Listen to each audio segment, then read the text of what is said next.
Hello, Americans, I'm Paul Harvey, Jr. 'Twas the Monday night before Christmas, this last Christmas past, and all through the house not a creature was stirring.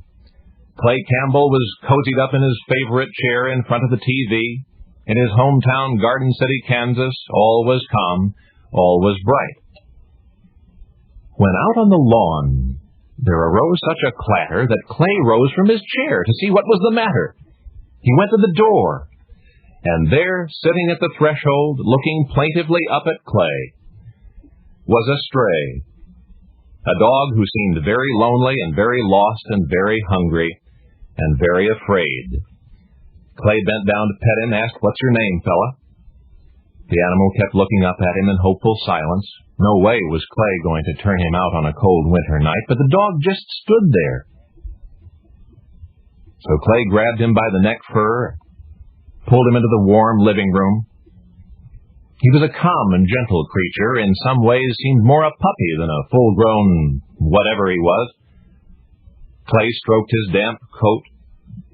No collar. "Where's your home, boy?" Apparently now his home was here. Clay went to the kitchen to get him some food. While he was gone, his visitor, as if to say, "I won't be any trouble," went to the hallway and curled up in a corner. Clay found him there, and there he stayed, warm and content. 3 hours later, Clay yawned and turned off the TV. Time for bed, time to take his new friend out to a comfortable backyard shed for the night. So once again he took the big old boy by the scruff of his neck and led him off. "I'll leave you plenty of food and water," Clay promised. And just before he closed the door, he called back into the darkness, "I'll try to find your master in the morning."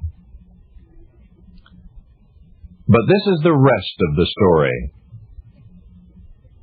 Once upon a time there was a fearsome creature, vilified in fairy tales, hated and hunted in real life. Once upon a time there was a dreaded predator who came to symbolize ruthless cunning. So feared was he, in fact, that the folklore of innumerable cultures describes him in supernatural proportions.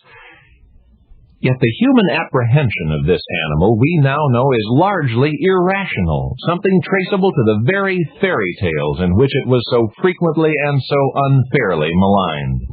The big, cold, hungry puppy that showed up on Clay Campbell's doorstep last Christmas is just one more example. For that animal was no puppy, was not even a dog. He just seemed that way to Clay. Certainly nothing like a fugitive from the local zoo, which he was, considered so dangerous by authorities that they had ruled out capture alive. That is, until Clay dragged him into his home, petted him, and fed him, only to learn the following morning that he was returning to its rightful owners, safe and sound, a full-grown 120-pound timber wolf. And now you know the rest of the story.